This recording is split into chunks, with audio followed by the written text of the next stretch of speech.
something that is a few months old, but we're going to be talking about certain people's favorite to least favorite beer, Bud Light, which had an advertising campaign that used multiple different media influencers across different social medias, one of which happened to be someone that was trans. This led to a very large backlash from conservative circles, including prominent figures such as Ben Shapiro, calling out the brand and calling for a boycott. This was, again, something that was pretty overblown for, hey, there was a trans person that said that they liked that beer. But instead of Bud Light kind of doubling down or trying to defend the person that they were working with and saying, yes, we want to be a beer that's enjoyed by everyone, they ended up coming out and apologizing for having such an ad, which then made them very upset with people that were progressive, as it was, okay, we know that you don't really care and you're like going for bottom line, but now you're attacking us and giving them more chances of being emboldened.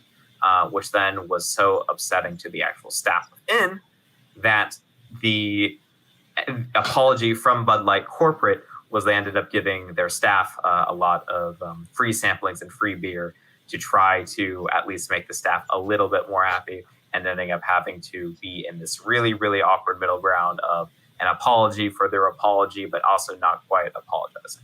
So this was an example of trying to do something that was, you could argue, progressive, or maybe they just weren't paying that close attention, and it kind of getting, in my opinion, a bit overblown, but then again causing more bending. Do we have additional thoughts on like how this is different from the Target situation, and like comparisons, or if there's anything more on Bud Light?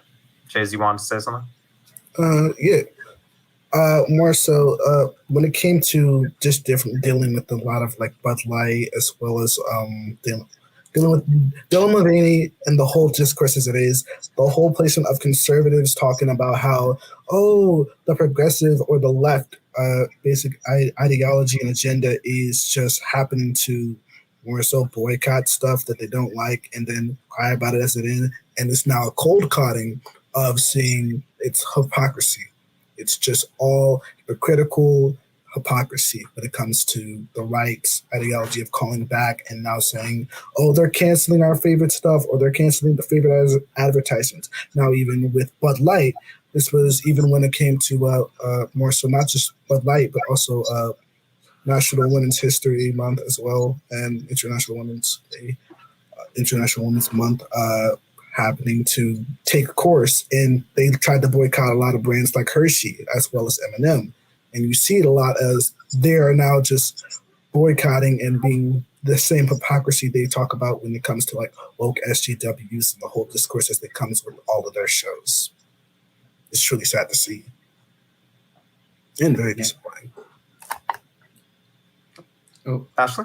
And yes, and I just think it's so crazy that this boycott even started, because Dylan Mulvaney did the progressive radical act of just existing as a trans woman. Because when you watch her Bud Light ad, she doesn't say like, as a trans woman, this is my beer of choice. She does not mention ever being trans in that video.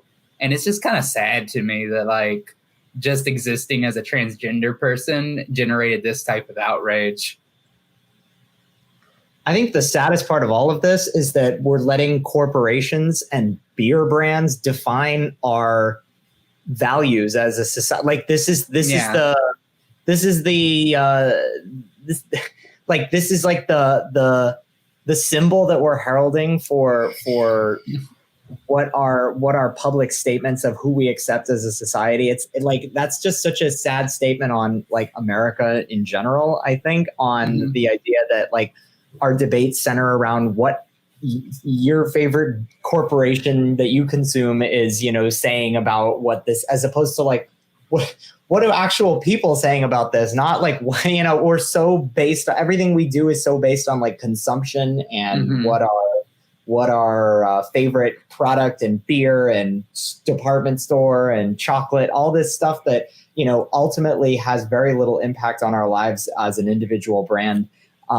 much more so than the people that you actually know in your, you know, in your sphere that are trans, that are, you know, and like the fact that corporations have to be representatives of our values as opposed to, you know, us being able to come and that they are proving that they essentially have no values themselves. I mean, they are literally going with whatever is the most popular from what they perceive, if there's even just a tiny inkling of backlash, and then they immediately cave. You know, it doesn't matter what side it is. They think it's popular for pride.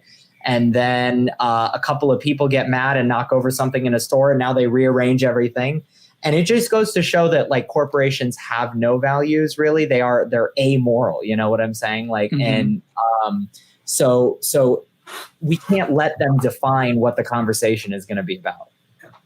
And to your point, the thing that I feel on that is it's not necessarily that we're letting corporations defining what we are as a society, but I do feel like, again, corporate ads and what they do and just the existence of Pride Month in general as a semi-global event is a good litmus test for where is public sentiment. You have these marketers, these researchers that are looking to see the amount of people that are more likely to buy our products, or at least, you know, happy to buy our products if we do produce this, versus the people that are going to be upset with it.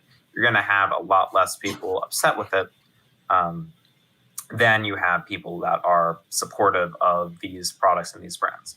So I personally think that it is, again, better, but we'll get more to that once we're getting to the main part. I do think that especially the most important part when it came to Bud Light and the company is once they retracted and they did their initial apology, that is when they started to see a lot of upsetness from within their company. And that's where they really got into hot water. Something that we talked about in last week's episode, which, you know, check that out if you haven't, was talking about how we as Gen Z tend to look for companies that are a little bit more representative of our values. And by these corporations trying to do things such as rainbow capitalism, or actually take social stands, that does increase the likelihood of people working with them and working for them in terms of talent recruitment.